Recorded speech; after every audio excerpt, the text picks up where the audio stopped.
உங்கள் வாழ்க்கையில் இருக்கிற எல்லா பிரச்சனைக்கும் ஒரே ஒரு தீர்வு இருக்குது அப்படின்னு நான் சொன்னேன்னா, இவன் ஏதோ சொல்லி நம்மளை ஏமாற்ற போகிறான் அப்படின்னு தான் உங்களுக்கு தோணும். ஆனால் உண்மையாக உங்கள் வாழ்க்கையில் இருக்கிற எல்லா பிரச்சனைக்கும் ஒரே தீர்வு இருக்குது. அது என்னென்னா, அதை விட்டு தள்ளுறது, விடு பார்த்துக்கலாம் அப்படின்னு சொல்கிறது. இப்படி நம்மளோட நண்பர்கள் சொல்லி நம்ம நிறைய கேள்விப்பட்டிருப்போம். இதுக்கு பின்னாடி ஒரு மிக உயர்ந்த தத்துவம் அப்படின்றது இருக்குது. அந்த தத்துவத்தோட பேர் தான் பற்றின்மை, டிட்டாச்மெண்ட் அப்படின்னு சொல்லுவாங்க. இன்றைக்கி இருக்கிற ஃபிலாசபர், மாடர்ன் ஃபிலாசபர்ஸாக இருக்கட்டும், இல்லை புத்தராக இருக்கட்டும், தமிழ் புலவர்களாக இருக்கட்டும், இந்த பற்றின்மையை பற்றி ரொம்ப தெளிவாக பேசியிருக்காங்க. வாழ்க்கையில் பிரச்சனையே இருக்கக்கூடாதுன்னா எது மேலேயும் பற்று அப்படின்ற ஒரு விஷயம் இருக்கவே கூடாது. எல்லாத்தையும் பற்றே இல்லாமல் தூக்கி போட நீங்கள் கற்றுக்கணும். இதை கேட்ட உடனே உங்களுக்கு கோபம் கூட வரலாம். வாழ்க்கையில் இருக்கிற எல்லா விஷயத்தையும் நான் தூக்கி போடணுமா? என்னோடய அப்பா அம்மா, என்னோடய குழந்தைகள், என்னோடய காதலி, காதலன், கணவன், மனைவி, இவங்களெல்லாம் நான் தூக்கி போட்டுடணும், என்கிட்ட இருக்கிற பொருளெல்லாம் தூக்கி போட்டுட்டு நான் காட்டுக்கு துறவரம் போயிடணுமா அப்படின்னு கேட்டால் அது கிடையாது. இன்றைக்கி இந்த வீடியோவில் பற்றின்மைனா என்னன்றதை தெளிவாக நம்ம புரிஞ்சுக்க போகிறோம். நம்ம லைஃப்பில் இருக்கிற எல்லா பிரச்சனைக்கும் ஒரே தீர்வை நம்ம கண்டுபிடிக்க போகிறோம். பற்றின்மை பற்றி வெவ்வேறு தத்துவ ஞானிகள் என்ன சொல்லியிருக்காங்கன்றதை தெரிஞ்சுக்க போகிறோம். நம்ம சேனலுக்கு நீங்கள் புதுசாக இருந்தீங்கன்னா, நான் படிக்கிற புக்ஸோட சம்மரிஸ் அப்லோட் பண்ணுவேன். நான் படித்ததுலேயே எனக்கு ரொம்ப பிடிச்ச விஷயத்தை கூட ஷேர் பண்ணிப்பேன். நான் படித்ததுலேயே நல்ல புக்ஸை உங்களுக்கு ரெக்கமெண்ட் பண்ணவும் செய்வேன். அதெல்லாம் உங்களுக்கு பிடிக்கும் அப்படின்னா நம்ம சேனலுக்கு சப்ஸ்கிரைப் பண்ணிவிட்டு பெல் பட்டனை ப்ரெஸ் பண்ணிவிடுங்க.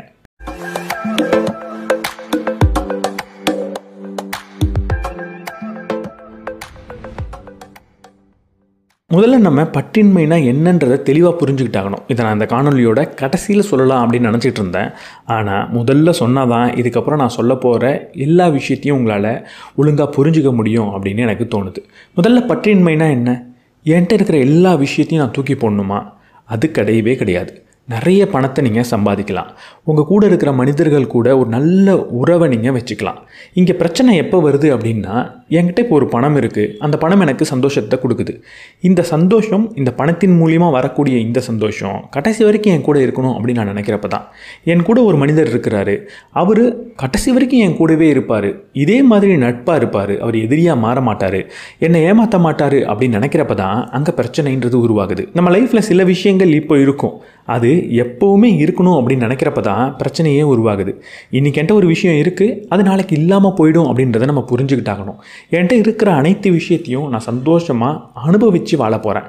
ஆனால் நேற்று இருந்த விஷயம் இன்றைக்கி இல்லையேன்னு நான் வருத்தப்பட மாட்டேன். இன்றைக்கி என்கிட்ட இருக்கிற விஷயங்கள் நாளைக்கு இருக்கணும் அப்படின்னு நான் ஆசைப்பட மாட்டேன். என் கூட இருக்கிற பணம் என்னை விட்டு போகலாம்.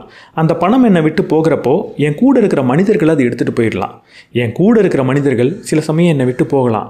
அவங்க போகிறப்போ என்கிட்ட இருக்கிற பணத்தை கூட எடுத்துகிட்டு போயிடலாம். பணமோ மனிதர்களோ என் கூட வரும்பொழுது நான் சந்தோஷமாக இருப்பேன். விட்டுட்டு போகிறப்போ அப்பயும் நான் சந்தோஷமாக தான் இருப்பேன். ஒரு மனிதனால் என்கிட்ட இருக்கிற பணத்தை எடுத்துகிட்டு போக முடியும், பணத்தால் மனிதர்கள் எடுத்துகிட்டு போக முடியும். ஆனால் இவங்க ரெண்டு பேராலையும் என்கிட்ட இருக்கிற சந்தோஷத்தை எடுத்துகிட்டு போக முடியாது. பணம் வருதா, ரொம்ப சந்தோஷமாக தான் இருப்பேன், அது போனால் கவலைப்பட போகிறது கிடையாது. மனிதர்கள் வராங்களா, அவங்கள அன்பாக பார்த்துப்பேன், அக்கறையாக பார்த்துப்பேன். இன்னும் நிறைய மனிதர்களை சம்பாதிக்கிறதுக்காக கடினமாக உழைப்பேன். இன்னும் நிறைய பணத்தை சம்பாதிக்கிறதுக்காக கடினமாக உழைப்பேன். ஆனால் இந்த பணம் வரலனாலோ, இந்த மனிதர்கள் வரலனாலோ என்னோட நிம்மதியை, என்னோட சந்தோஷத்தை யாராலையும் கெடுக்க முடியாது அப்படின்னு நினைக்கிறது தான் பற்றின்மை. பற்றின்மை அப்படின்னா தெளிவாக புரிஞ்சுக்கோங்க. ஒரு விஷயம் எனக்கு வேணான்னு நினைக்கிறது பற்றின்மை கிடையாது. எனக்கு எல்லாம் வேணும், எல்லாத்து மேலேயும் எனக்கு ஆசை இருக்குது, ஆனால் அது கிடைக்கலன்னா நான் வருத்தப்பட போகிறது கிடையாது. அது கிடைச்சதுக்கப்புறம் இது கட்டாயம் ஒரு நாள் என்னை விட்டு போகுன்ற புரிதலோடு இருக்க போகிறேன். ஆனால் அதே நேரத்தில் அது இருக்கும்போது முழுமையாக அதை நான் அனுபவிப்பேன், முழுமையாக சந்தோஷமாக இருப்பேன். அது போகிறப்போ பெருசாக நான் அதை பிடிச்சு இழுக்காமல் அது போகுன்றதை புரிஞ்சுக்கிட்டு போக அனுமதிப்பேன். அது போகும்போதும் என்கிட்ட வேறு ஏதோ ஒரு விஷயங்கள் இருக்கும், அந்த விஷயத்தில் நான் சந்தோஷமாக இருக்க பழகிப்பேன், அதில் நான் சந்தோஷமாக இருப்பேன். அதுவும் ஒரு நாள் போகும், அப்போவும் நான் சந்தோஷமாக தான் இருப்பேன். என் வாழ்க்கையில் நிம்மதி தான் இருக்கும் அப்படின்றத புரிஞ்சுக்கிறது தான் பற்றின்மை. இந்த பற்றின்மை இருந்ததுன்னா எதுலேயும் உங்களுக்கு பெருசாக அவ்வளோ ஒரு பெரிய பிரச்சனைன்றது வரப்போகிறது கிடையாது. எது வந்தாலும் எது போனாலும் நீங்கள் சந்தோஷமாக இருக்க முடியும். இந்த பற்றின்மை பற்றி வெவ்வேறு தத்துவ ஞானிகள் ரொம்ப சிறப்பான விஷயங்களை சொல்லியிருக்காங்க. அதை ஒன்று ஒன்றா அடுத்து பார்ப்போம். முதல்ல ஹீராக்லிட்டஸ் அப்படின்ற ஒரு ஃபிலாசபர் ஒரு விஷயத்த சொல்லியிருக்கிறார். எல்லாமே நகர்ந்து போய்கிட்டே தான் இருக்கும், எதுவும் நிலைத்து இருக்க போகிறதே கிடையாது அப்படின்னு சொல்லியிருக்கிறார். வாழ்க்கையில் பல விஷயங்கள் நகர்ந்து போய்கிட்டே இருக்கும், அதை அப்படியே தக்க வைக்கணும்னு நினைக்கும் போது மட்டும்தான் நமக்கு வலி அப்படின்றது வருது. அது ஆரோக்கியத்திலேருந்து ஒவ்வொரு விஷயமும் அப்படி தான். அது கொஞ்சம் கொஞ்சமாக மாறிக்கிட்டே தான் இருக்கும். அது மாறுறது தான் இயற்கை. அந்த இயற்கையை நான் மாற்றணும் அப்படின்னு நினைக்கும் போது, அதை மாற விடாமல் தடுக்கணும் அப்படின்னு நினைக்கும் போது மட்டும்தான் நமக்கு வலின்றது வரும். எப்போ நம்ம ஏதோ ஒரு விஷயத்தை ரெசிஸ்ட் பண்ணுறோமோ அப்போ தான் நமக்கு வலின்றது வருது. ஸோ வாழ்க்கையில் ஒவ்வொரு விஷயமும் மாறிக்கொண்டே தான் இருக்குன்றதை தெளிவாக புரிஞ்சுக்கோங்க. அது அப்படியே இருக்கும் அப்படின்றத எதிர்பார்ப்பு நம்மள்ட்ட இருக்கக்கூடாது. அது அப்படியே இருக்கணுன்ற ஆசையும் இருக்கக்கூடாது. அது அப்போ எப்படி இருக்கோ அப்போ அப்படி ரசிக்க கற்றுக்கணும். ஹீராக்ளிட்டஸ் இன்னொரு இடத்துல சொல்லியிருக்கிறார், ஒரு மனிதனால் ஒரு நதியில் 2 முறை காலை வைக்கவே முடியாது அப்படின்னு சொல்லியிருக்கிறார்.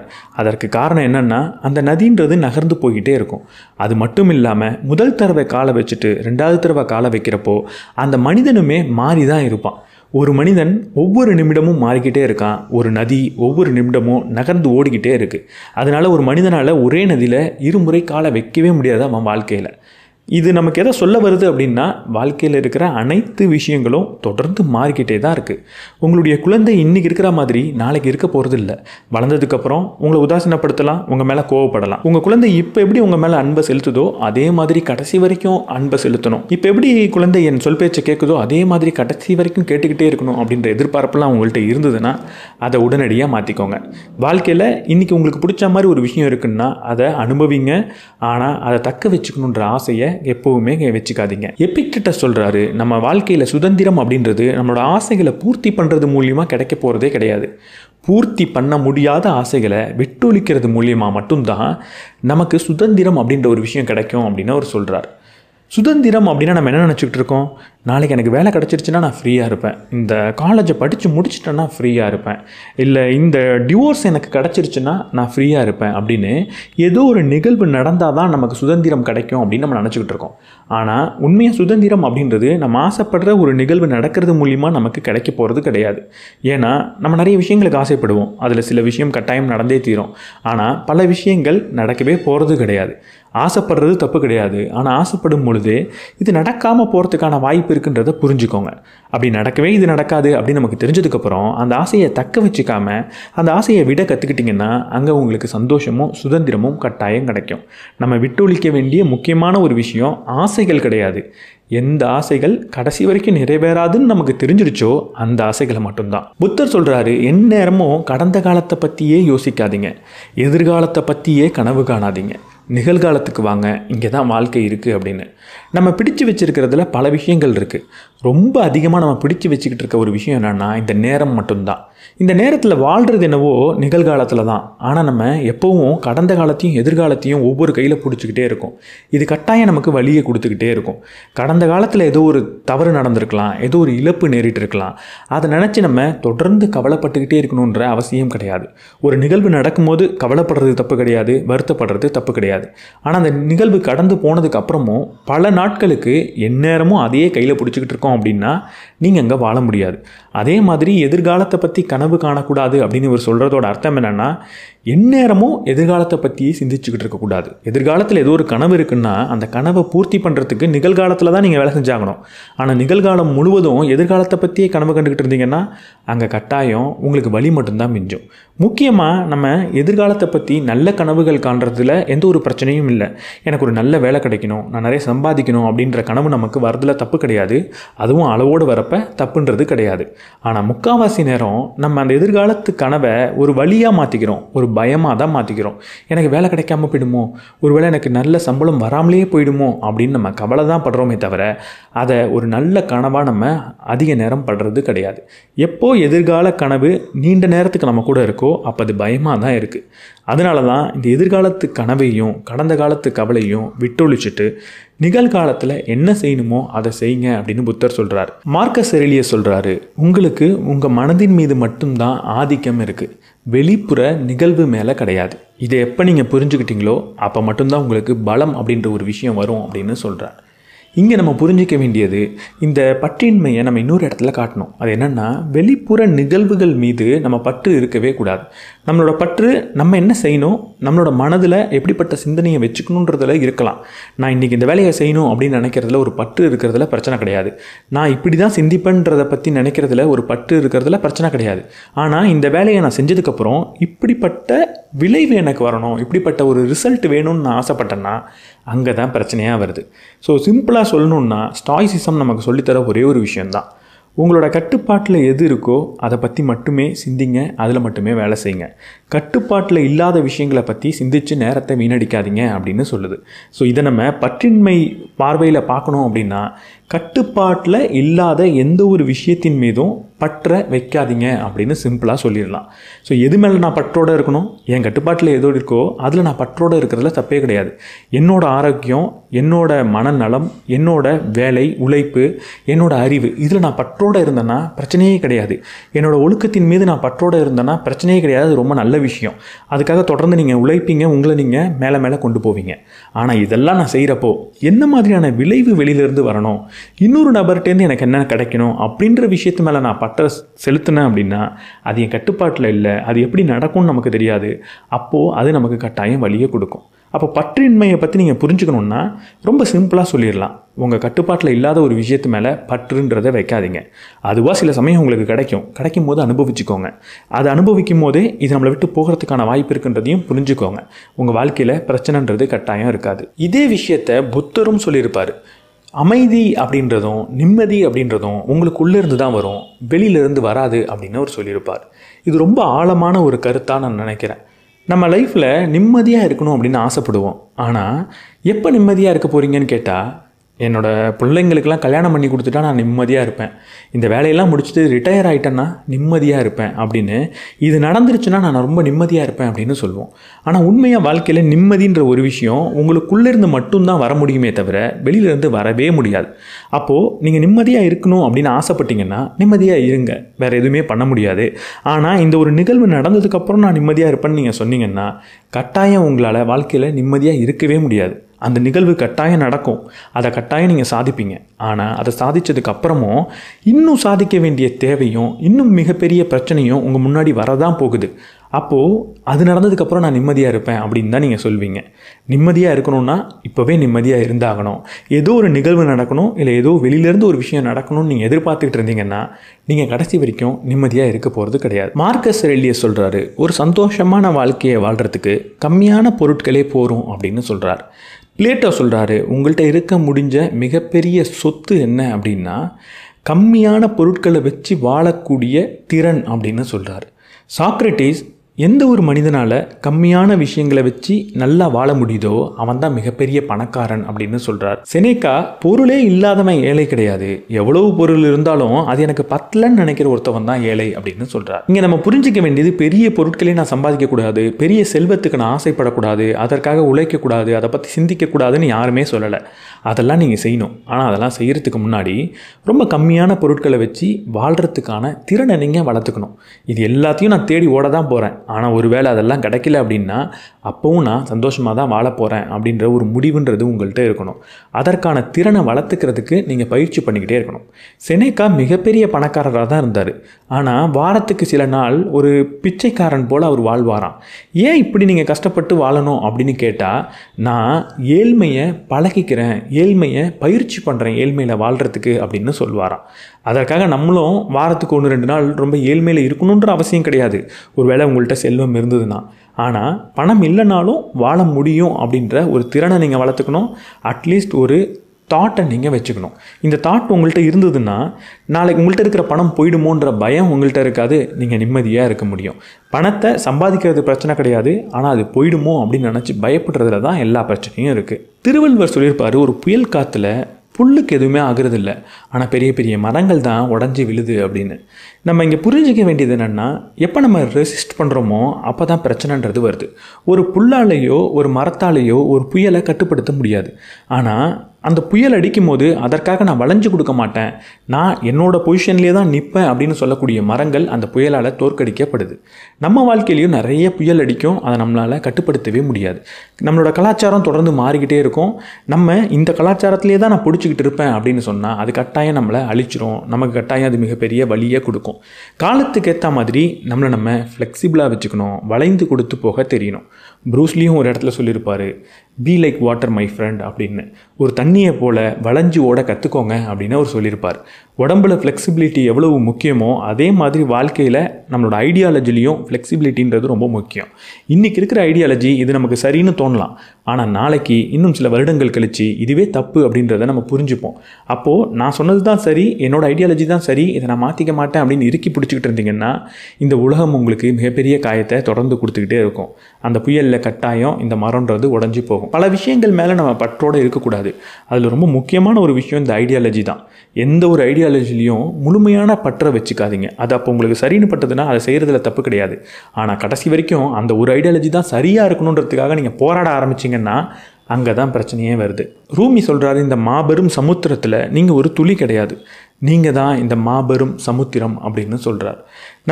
நமக்கு மேலே நிறைய ஐடென்டிட்டியை வச்சுக்கிட்டு இருக்கோம். இந்த பெரிய சமுத்திரத்திலேருந்து நம்மளை எப்படியெல்லாம் பிரித்து எடுக்க முடியுமோ அப்படியெல்லாம் ஒரு சின்ன துளியாக நாமளே பிரிச்சுக்கிறோம். நான் இந்த மொழியை சேர்ந்தவன், இந்த இனத்தை சேர்ந்தவன், இந்த ஜாதி, இந்த மதம், இந்த நாடு அப்படின்னு என்னெல்லாம் முடியுமோ அதெல்லாம் சொல்லி இந்த பெரிய சமுத்திரத்திலேருந்து நம்மளை பிரித்து வெளியே எடுத்துக்கிறோம்.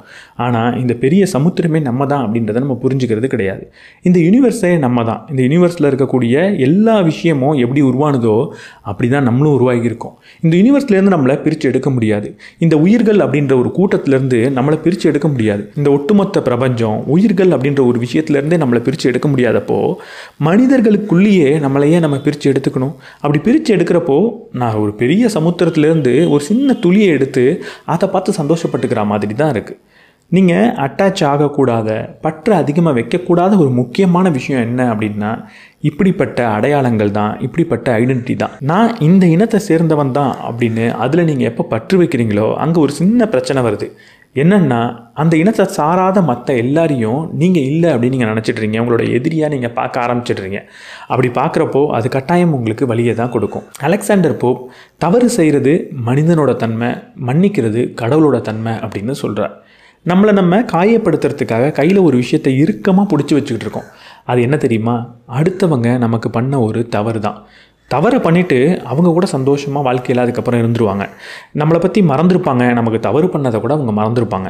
ஆனால் அவங்க அப்படி பண்ணிட்டாங்களே அப்படின்னு நினச்சி நம்ம வருத்தப்பட்டுக்கிட்டே இருப்போம், நம்மளே காயப்படுத்திக்கிட்டே இருப்போம். அவங்க தவறு பண்ணும்போது கூட நமக்கு அப்படி வலிச்சிருக்காது.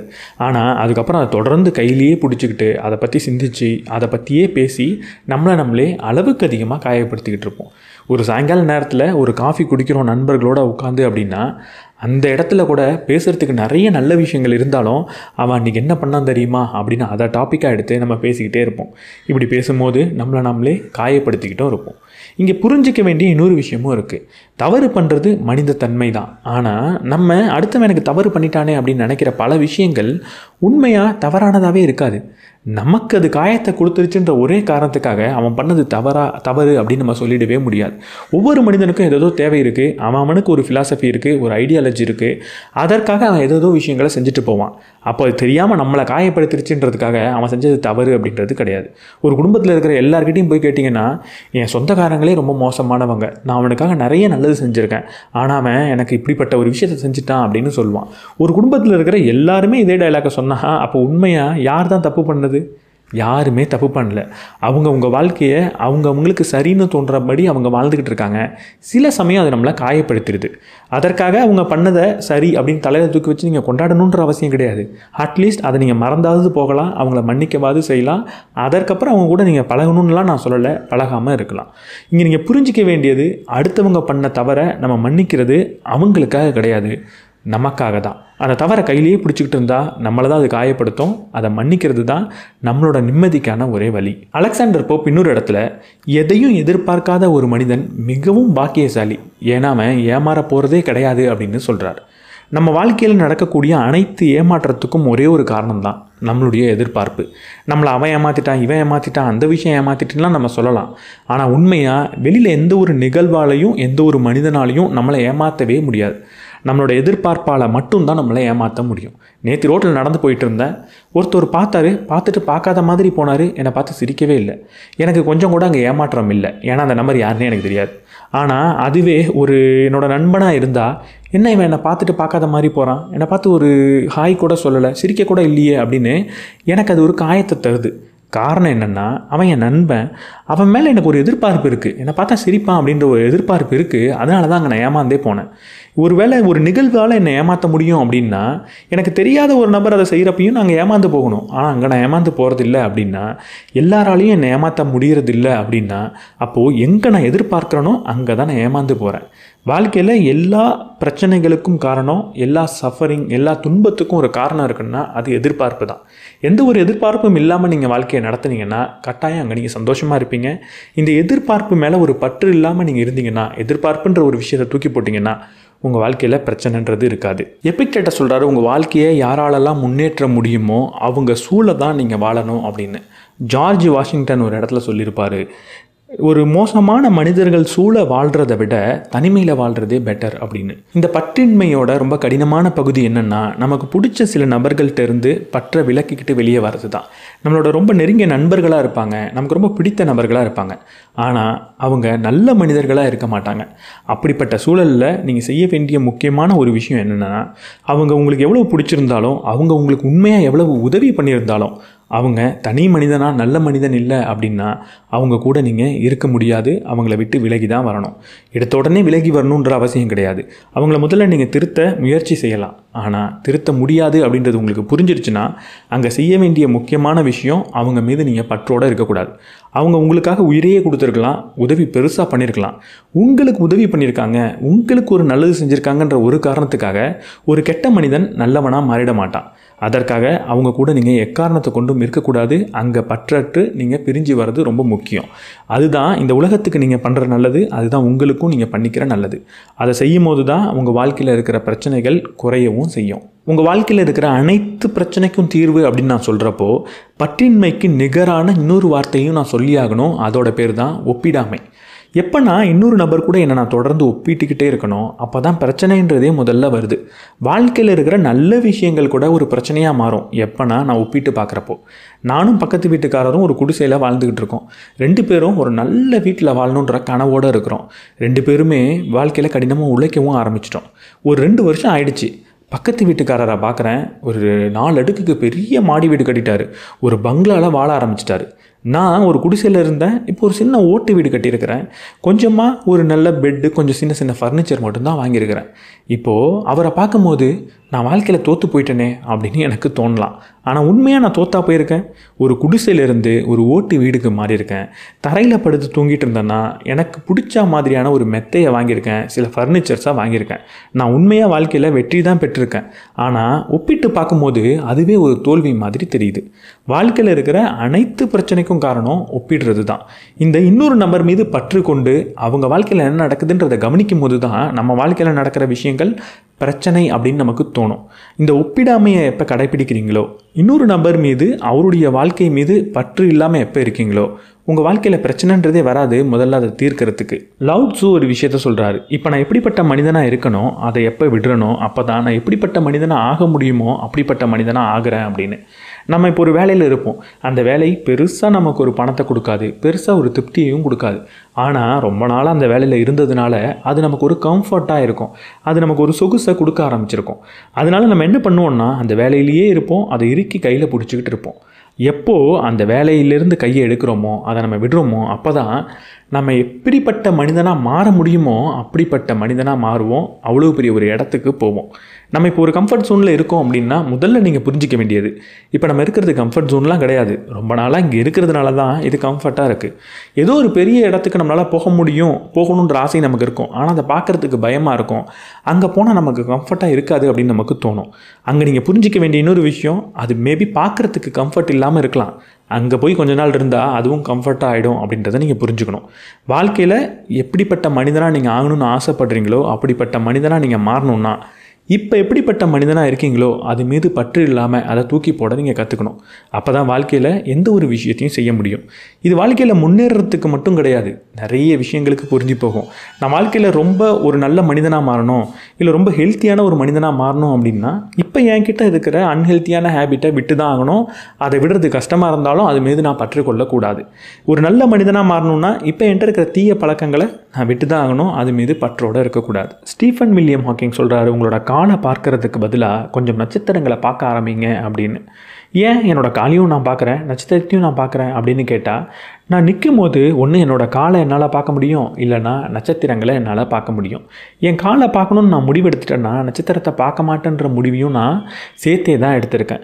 இங்கே சின்ன சின்ன அற்பமான விஷயங்களை நான் கவனிக்கணுன்ற முடிவை எப்போ எடுக்கிறனோ, அது மீது எப்போ நான் பற்றுக்கொள்ளணுன்ற முடிவு எடுக்கிறனோ, பெரிய விஷயங்களை நான் கவனிக்க போகிறதில்ல, அதை பற்றி எதுவும் செய்ய போகிறதில்லைன்ற முடிவையும் சேர்த்தே எடுக்கிறேன். இந்த சின்ன விஷயம் பெருசு அப்படின்னு நான் சொன்னதுனால உடனடியாக வாழ்க்கையில் வேலை செஞ்சு ஒரு பெரிய இடத்துக்கு போகிறது, பெரிய பணத்தை சம்பாதிக்கிறது, பெரிய பேரை வாங்குறது தான் பெரிய விஷயம் அப்படின்னு நினச்சிடாதீங்க. பெரிய விஷயம் சில சமயம் இரவு உங்களோட மனைவி கூட, உங்களோட குழந்தைகள் கூட ஒன்றா உட்காந்து சிரித்து சாப்பிட்றதா இருக்கலாம், நிம்மதியாக தூங்குறதா இருக்கலாம். எது பெருசு எது சின்னதுன்றதை கொஞ்சம் ஆழமாக சிந்திச்சு முடிவெடுங்க. சின்ன விஷயம் அற்பமான விஷயத்துக்கு வேலை செய்யுங்க, பிரச்சனை இல்லை. அது மேலே கவனத்தை அதிகமாக கொடுக்காதீங்க, பற்றுக்கொள்ளாதீங்க. பெரிய விஷயத்துக்காக வாழ ஆரம்பிங்க. வின்ஸ்டன் சர்ச்சில் சொல்கிறாரு, ஒரு வெற்றின்றது இறுதியானது கிடையாது, தோல்வின்றது முடிவு கிடையாது. தொடர்ந்து முன்னேறிக்கிட்டு இருக்கோமா அது மட்டும்தான் முக்கியம் அப்படின்னு. இங்கே நம்ம பற்றுக்கொள்ளக்கூடாத ஒரு விஷயம் இருக்குது. தோல்வி மீது பற்று கொண்டால் கூட பரவாயில்ல. தோல்வி வரும்பொழுதெல்லாம் என்னென்னா தொடர்ந்து மேம்படுத்திப்பன்னு நினச்சா கூட பிரச்சனை கிடையாது. ஆனால் வெற்றி மீது பற்று கொள்ளாதீங்க. எனக்கு வெற்றி கட்டாயம் கிடைச்சே ஆகணும் அப்படின்ற ஒரு எண்ணம் உங்கள்கிட்ட இருக்கக்கூடாது. எப்போ எனக்கு வெற்றி கிடைக்கலன்னா நான் துவண்டு போயிடுவேன் அப்படின்ற ஒரு எண்ணத்தில் நம்ம இருக்கோமோ, தொடர்ந்து நம்மளால் முயற்சி பண்ண முடியாது, தொடர்ந்து நம்மளால் முன்னேறவும் முடியாது. கலீல் ஜிப்ரான் சொல்கிறாரு, உங்களுடைய குழந்தைகள் கிடையாது, அவங்க இந்த வாழ்க்கையின் குழந்தைகள் அப்படின்னு. பற்றின்மையை பற்றி பேசினா பேரண்டிங்கை பற்றி கண்டிப்பாக பேசியே ஆகணும். நம்ம அதிகமாக பற்று வைக்கக்கூடிய ஒரு விஷயம் நம்மளோட குழந்தைகள் மேலே தான். நம்ம பற்று வைக்கிறதுனால என்ன நடக்குது அப்படின்னு பார்த்தா, அவங்களோட வாழ்க்கையை நம்ம வாழ விடுறதே கிடையாது. நம்ம எது சரின்னு நினைக்கிறோமோ, நமக்கு எது முக்கியம்னு தோணுதோ, அவங்க எப்படி வாழணும்னு நம்ம நினைக்கிறோமோ அப்படி மட்டும்தான் அவங்க வாழணும்னு நம்ம அவங்கள ஃபோர்ஸ் பண்ண ஆரம்பிக்கிறோம். ஆனால் அவங்க நம்மளோட குழந்தைகள் கிடையாது, அவங்க நம்மளோட வாழ்க்கை கிடையாது. அவங்களுக்குன்னு ஒரு வாழ்க்கை இருக்குது. இந்த வாழ்க்கையின் குழந்தைகள் தான் அவங்க வாழ்க்கையை அவங்கள நீங்கள் வாழ அனுமதிக்கணும். எப்படி நான் என் குழந்தைய அவன் போக்கில் விடுறது, கண்டிப்பாக அவன் நிறைய தப்பு பண்ணிவிடுவானே, வாழ்க்கையில் நிறைய அடிபட்டுடுவானே அப்படின்னு நினச்சிங்கன்னா அப்படி உண்மையாக நடக்க போகிறது கிடையாது. இங்கே சின்ன சின்ன விஷயங்களை, சில ஃபேக்டை நீங்கள் சொல்லித்தரதில் தப்பு கிடையாது. இதை செஞ்சால் இப்படிப்பட்ட விளைவுகள் வரும்னு சொல்கிறதுல தப்பு கிடையாது. ஆனால் இதை தான் நீ செஞ்சே ஆகணும் அப்படின்னு சொல்கிறப்பையும் சில கலாச்சாரங்களை அவங்க மேலே திணிக்கும் போது மட்டும்தான் அங்கே தவறாக போய் முடியுது. பேரண்டிங்கை பற்றி பேசணுன்னா ஒரே ஒரு விஷயம் நான் ரொம்ப ஆழமாக நம்புகிறேன். அது என்னென்னா, குழந்தைகளுக்கு நீங்கள் சொல்லித்தரது தப்பே கிடையாது. ஆனால் சொல்லித்தரப்போ ஒரு விஷயத்தை ஞாபகப்படுத்திக்கோங்க. என் குழந்தைக்கு எந்த தத்துவத்தை நான் சொல்லித்தரனோ அதற்கு நேரான எதிர்மறையான இன்னொரு தத்துவத்தையும் கட்டாயம் சொல்லி தந்துடுவேன் அப்படின்ற ஒரு மனநிலைக்குள்ளே வாங்க. வாழ்க்கைக்கு பணம் அவ்வளோலாம் முக்கியம் இல்லைப்பா அப்படின்னு நீங்கள் சொல்லித்தர போகிறீங்கன்னா, வாழ்க்கைக்கு பணம் எவ்வளோ முக்கியம் தெரியுமா அப்படின்றதையும் சொல்லிக் கொடுங்க. ஒவ்வொரு பார்வைக்கும் நேர்மறையான இன்னொரு சரியான பார்வையும் இருக்குது அப்படின்றத குழந்தைகளுக்கு சொல்லிக் கொடுங்க. ஒரே ஒரு விஷயந்தான் சரின்றது கிடையாது, அதற்கு நேராக எதிர்மறையாக இருக்கக்கூடிய விஷயம் கூட சரியாக தான் இருக்கும் சூழல் மாறும் பொழுது அப்படின்றத குழந்தைகளுக்கு சொல்லிக் கொடுங்க. இந்த உலகத்தில் இருக்கிற அனைத்து பார்வையும் ஒரு குழந்தைகள்கிட்ட காட்டி அவங்க எதை தேர்ந்தெடுக்கிறாங்கன்றதை கவனிக்கிறது தான் ஒரு பேரண்ட்டோட, ஒரு பெற்றோர்களோட உண்மையான பொறுப்பு. ஆண்ட்ரே மல்ரோன்ற ஃப்ரெஞ்சு நாவலிஸ்ட், நீங்கள் முற்றிலும் சரியாக இருக்கிறத பற்றி கவலைப்படாதீங்க, நான் முற்றிலும் சரியாக இருப்பேனா அப்படின்னு பயப்படாதீங்க, இல்லை நான் தவறு செஞ்சிருவனோ அப்படின்னு பயப்படாதீங்க. ஏன்னா நீங்கள் முற்றிலும் சரியாக இருக்க போகிறதே கிடையாது, அப்புறம் எதுக்கு அதை பற்றி கவலையும் பயமும் படணும் அப்படின்னு கேட்டிருப்பார். நம்மள்ட்ட இருக்கிற ஒரு மிகப்பெரிய பற்று என்னென்னா, நான் சரியானவனாக இருக்கணும் அப்படின்ற பற்று தான். நான் தவறே பண்ணிடக்கூடாது அப்படின்னு நம்ம நினைப்போம். நான் தவறே பண்ணிடக்கூடாதுன்ற எண்ணம் தப்பு கிடையாது. ஆனால் நான் தவறு பண்ணிடக்கூடாதுன்றதை கொஞ்சம் ஆழமாக இறுக பிடிச்சிக்கிட்டு இருந்தோம்னா நம்ம என்ன செய்வோம், தவறே பண்ணாமல் இருக்க மாட்டோம். ஆனால் நம்ம பண்ணுற தவறு எல்லாத்தையும் நியாயப்படுத்த பார்ப்போம். ஒரு தப்பு பண்ணிட்டோம்னா அதை பார்த்து ரொம்ப பயப்பட ஆரம்பிப்போம்.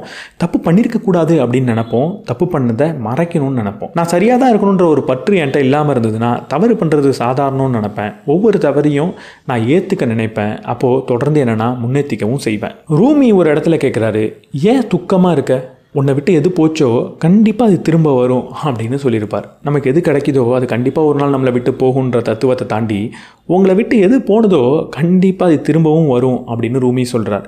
என்னை விட்டு பணம் போயிடுச்சு, என்னை விட்டு ஒரு உறவு போயிடுச்சு அப்படின்னு நீங்கள் கவலைப்படவே தேவையில்லை. ஏன்னா கட்டாயம் அது திரும்ப வரும். இங்கே நம்ம புரிஞ்சிக்க வேண்டியது, எனக்கு கிடைக்கக்கூடிய ஒவ்வொரு விஷயமும் என்றைக்கும் என்னை விட்டு ஒரு நாள் போக தான் போகுது. அப்படி என்னை விட்டு போகிற ஒவ்வொரு விஷயமும் என்றைக்கும் ஒரு நாள் திரும்ப என்கிட்ட வரதான் போகுது. அதனால் போகிற விஷயத்தை இறுக்கி நான் பிடிச்சிக்கணுன்ற அவசியம் கிடையாது. அது போகிறப்போ அதை போக விடுறதும் அது வரப்போ சந்தோஷமாக ஏற்றுக்கிறதும் தான் நம்ம இந்த பற்றின்மையோட அடிப்படை விதியாக இருக்குது.